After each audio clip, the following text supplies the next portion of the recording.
Destiny 2 launch was a failure. Maybe not a financial failure, but in the eyes of many diehard Destiny 1 fans, it absolutely failed. In the first 3 weeks of its life, Destiny 2 has lost 78% of its player base.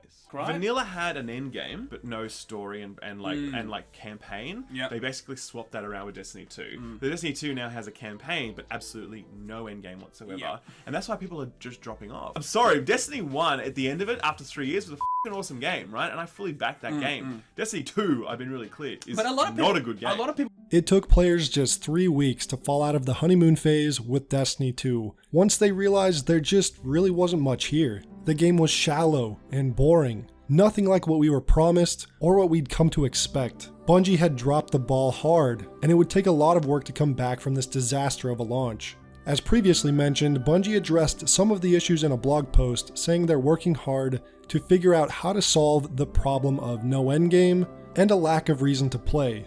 But this was just such a bad sign. Why, after launch, are you now asking these questions? Why throw away all that progress and improvements made to Destiny 1 over the course of 3 years? Why not take what you learned and build off of that, instead of just giving us this garbage? About a week after this 78% drop-off in player base, Curse of Osiris would be officially announced, coming in December. Understandably, not too many people were excited for this one based on the horrible state of the game and the lack of trust players had in Bungie. Would Curse of Osiris be able to address some of our concerns, if any, regarding the state of the game? We just have to wait and see. And after 3 very long months, Curse of Osiris launched.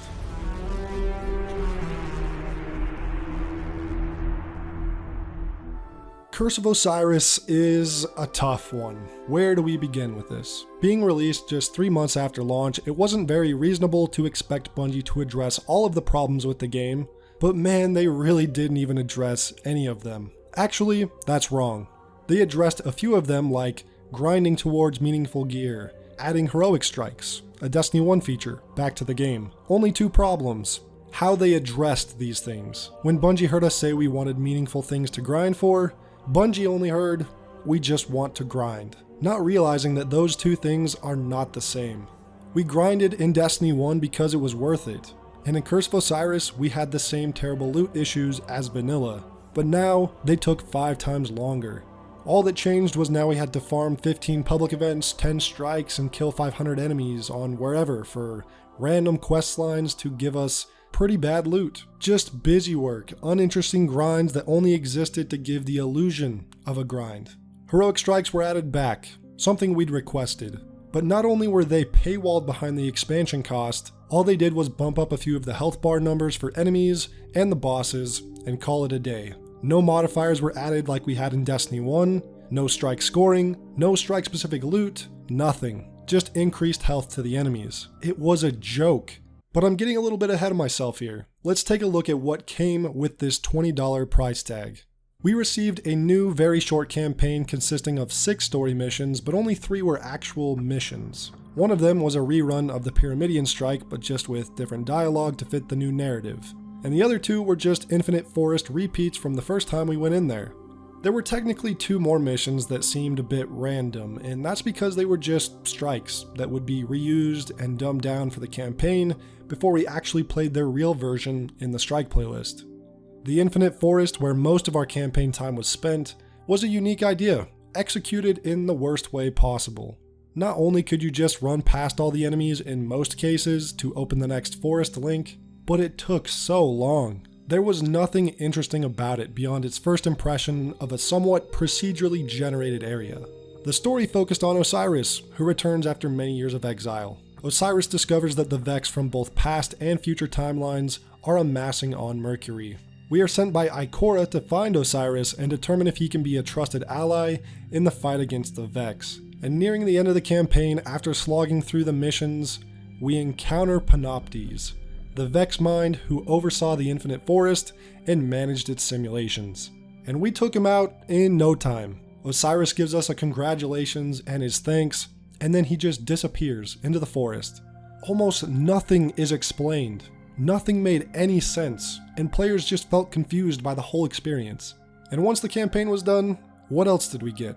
Well, 2 strikes were added. that were technically story missions, or vice versa, who knows. Chicken or the egg. Now the Garden World was by far one of the better strikes in the game, but the Tree of Probabilities was just another long run through the Infinite Forest until the final boss. We had a couple new adventures and lost sectors, of course, added on the new Mercury destination, which was absolutely tiny, 3 new Crucible maps, a raid layer, Eater of Worlds, 12 exotic armor pieces, 5 exotic weapons, half of which weren't even new. 2 of the weapons were just Destiny 1 weapons, and 1 more of them was just Red Death but in hand cannon form, so only really 2 new ones. And 6 of the 12 armor exotics were Destiny 1 exotics, and these exotics were locked behind the Curse of Osiris paywall. It was such a slap in the face after touting before launch that Destiny 1 weapons and armor needed to go away, and Destiny 2 would be a fresh start with all brand new gear to earn. But that really wasn't the case. The plan was just to resell us our old exotics from D1. Post-campaign content was almost the exact same as vanilla. Like I said, Bungie didn't address any of our problems with the game in meaningful ways.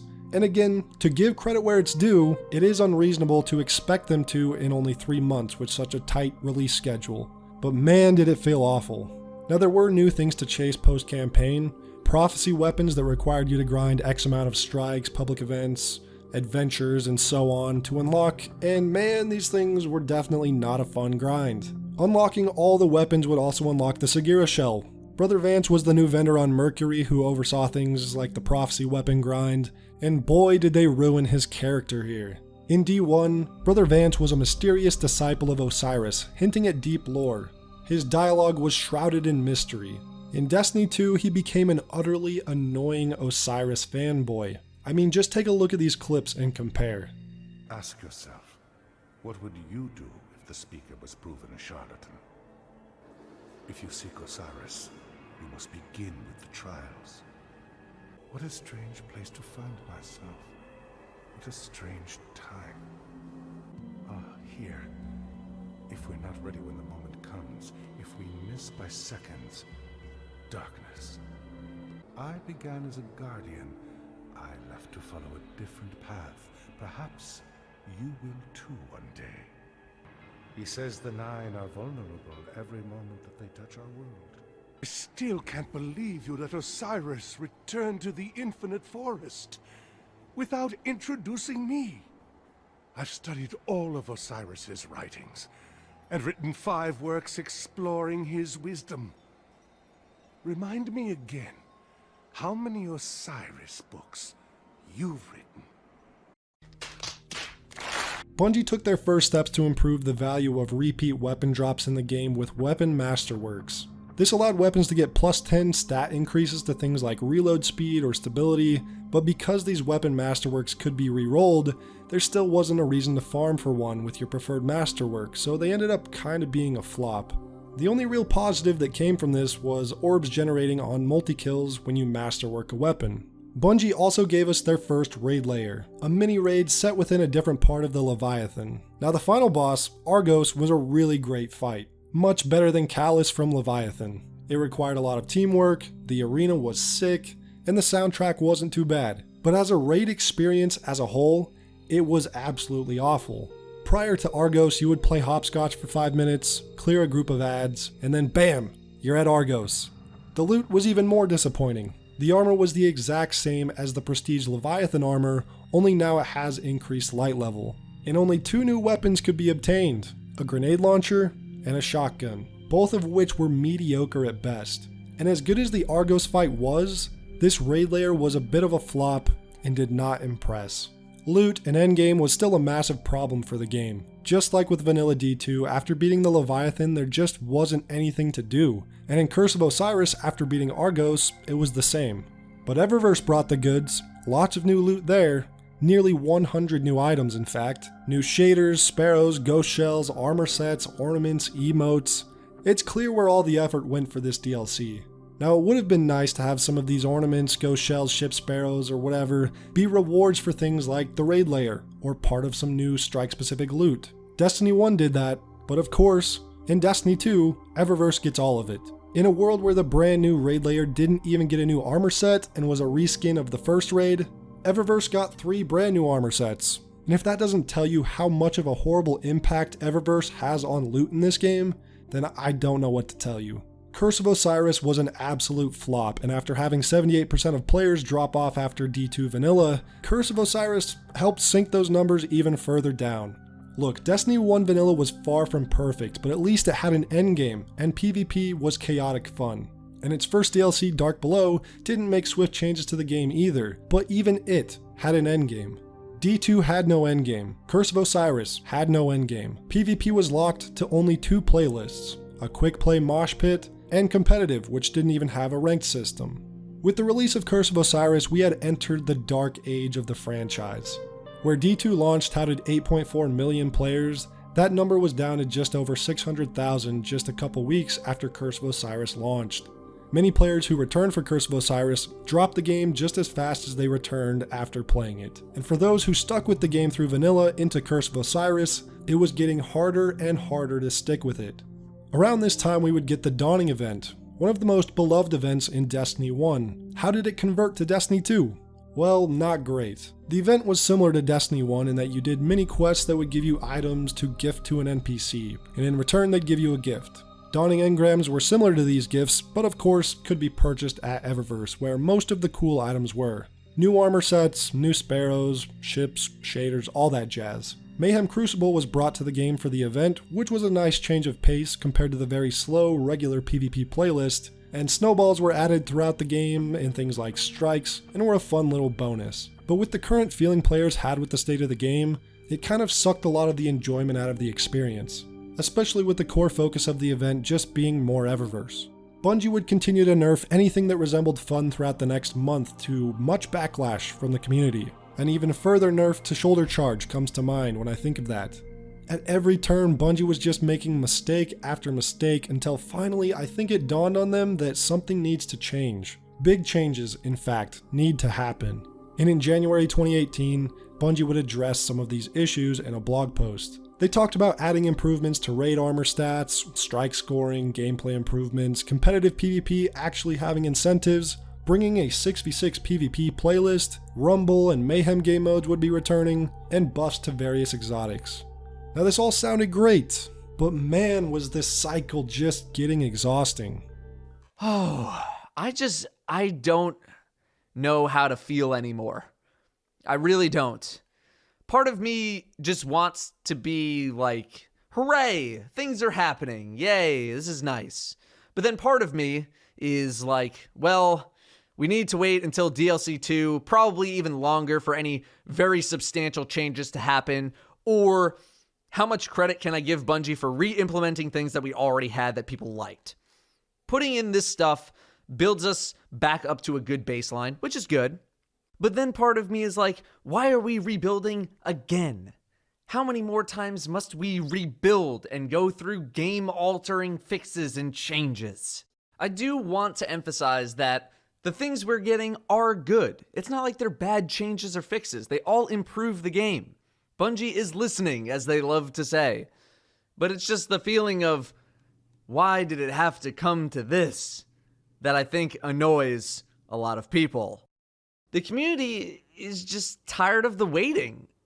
And I think we're pretty tired of seeing so many things from Destiny 1 come back that shouldn't have gotten removed in the first place, only to see them added back. It's exhausting. It is exhausting as a fan to continue to have to go through another set of big fixes to get the game back up to a good spot, like we're just going through Destiny 1 again. Time went by slowly. We got strike scoring and nightfalls in February with the release of Crimson Days, and was received to very little applause. But it was appreciated that the nightfall was no longer timed, and instead the timer counted up, and rewarded you for going quicker. As for the rest of Crimson Days, it went about how you'd expect. The 2v2 game mode from Destiny 1 made a return, and rewards were ghost shells and shaders. This wasn't all that different from Destiny 1's Crimson Days. There was a nice bonus of receiving double bright engrams during the event, but that was about it. Crimson Days came and went without much fanfare. But then one of the more important updates to the game would release in March, something called the Go Fast update. We have heard the feedback of, my guns don't feel powerful enough, I don't feel powerful enough, and so we looked at everything. We looked at the way you move, the way your supers come back, and especially the way the weapons play, right? We looked at hand cannons and sniper rifles and shotguns. We looked at the big montage weapons that you would see in Destiny 1, the crazy snipes and shotgun plays and even hand cannon plays, right? And so we went back to the board and looked at everything and just said, like, hey, here are a couple weapons that we feel like are in a really good spot. And by really good spot, they're kind of hot, right? Like they're probably too hot for D2.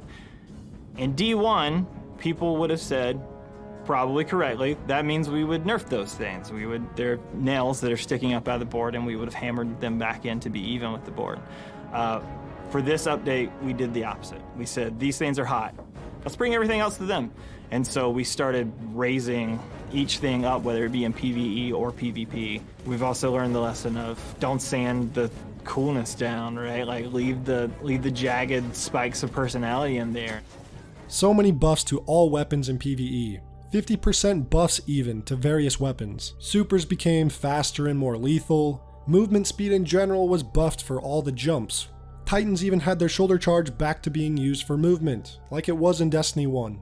Abilities and super recharge rates were buffed to come back roughly 25% faster also. The game felt so much better thanks to this change. PvP was a bit more hectic. Rumble was added back to the game, which was probably not as good as it could have been. Terrible spawns really soured its return. Trials of the Nine and competitive had the radar disabled. One of the more controversial changes for sure.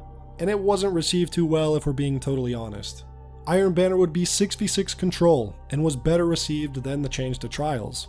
Sure, 6v6 was a bit more chaotic and less balanced, but despite a few people disliking it, it was more of a positive change than a negative one.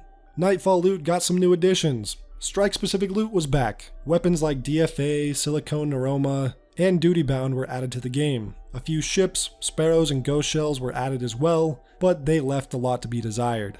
But any steps towards strike-specific loot was a positive one.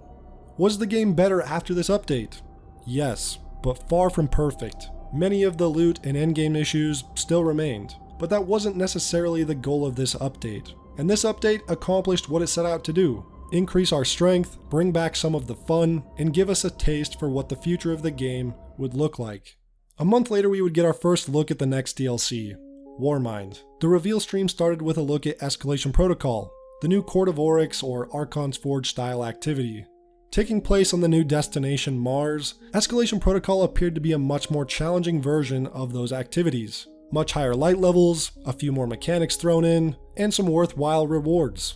Escalation Protocol would bring 3 armor sets, one for each class, and a host of new weapons, most notably the shotgun, which would go on to become a fan favorite because of its raw strength.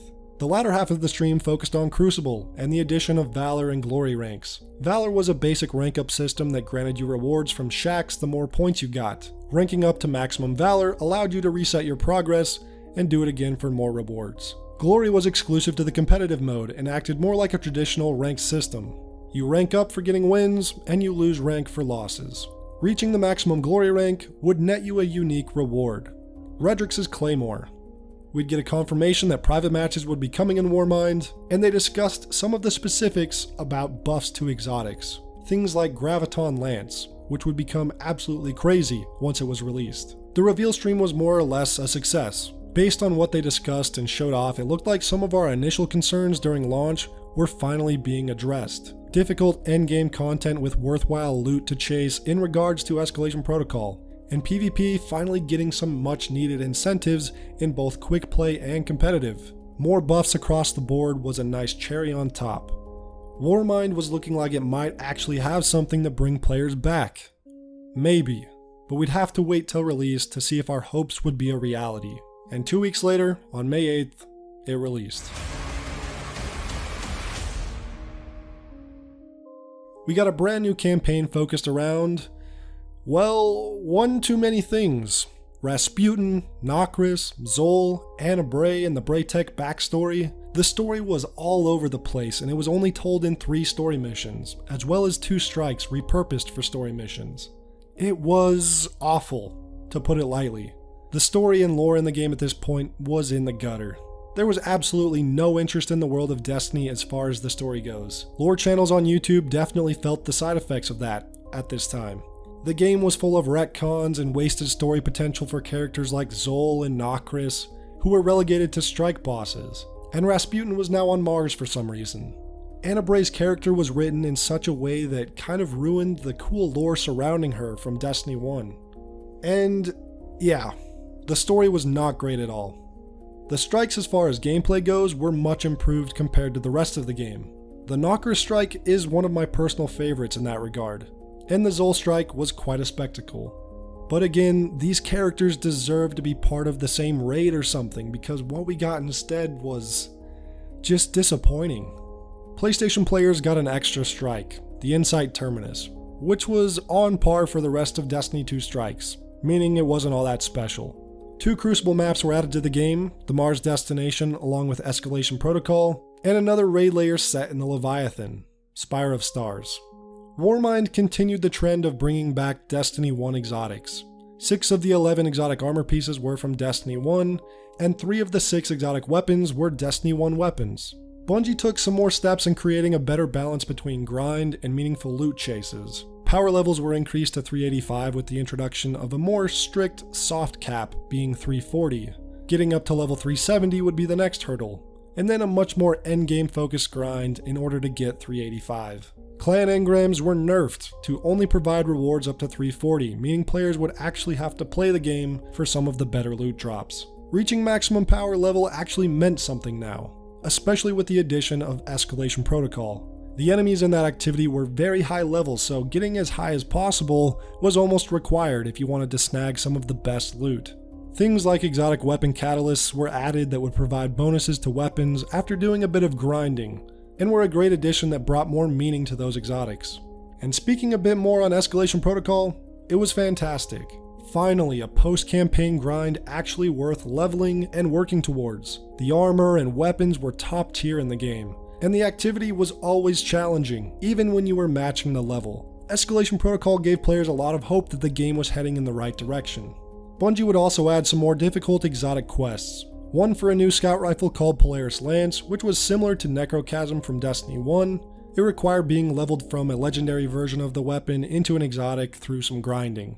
WORLDLINE 0 required some collectible farming, and Sleeper Simulant had quite the lengthy, almost too grindy questline to obtain.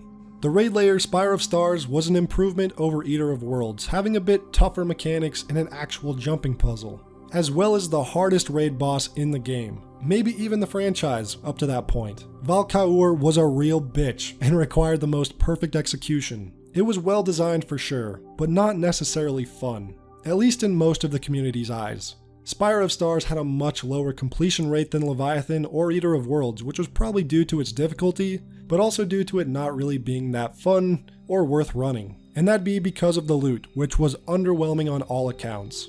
The sidearm was pretty bad. The fusion rifle was alright, but the armor was basically the same as Eater of Worlds. Another raid where there's no real new armor. A few months after Warmind's release, we'd get quite the unexpected surprise. The Whisper of the Worm exotic mission. A mission that is basically akin to a dungeon these days, that was timed. It was filled with jumping puzzles, secrets, and a very tough challenge. But the reward was ever so sweet. Whisper of the Worm, which was basically the pre-nerfed version of the Black Spindle, aka Black Hammer from Destiny 1. The Whisper of the Worm mission would be a massive win for both Bungie and the players, and it set another standard for more things to come like it in the future of Destiny 2. As a whole, Warmind was a success. Was it perfect? Absolutely not. The story was awful, faction rallies, trials, and Iron Banner were all still very lacking, strikes were in a bad spot, Eververse was still invasive, and various other aspects of the game were still very frustrating. Overall though, Warmind was received positively, especially to those who were avid players that enjoyed Destiny as a hobby. It delivered where it needed to most: gameplay, PvP, and loot. We'd get one final surprise event before the fall expansion: Solstice of Heroes. This event would be focused around the Red War campaign missions, but on higher difficulty. Pretty much legendary campaign difficulty like we have now with the Witch Queen. You work through various challenges to achieve a legendary gear set, and Moments of Triumph style objectives would let you unlock other vanity items like ghost shells and sparrows. Solstice of Heroes was an event that left year 1 of Destiny 2 in a much better place than it was throughout the first half of the year. The game was taking the right steps, but there was more work to be done, and players now had reason to be excited for the fall expansion.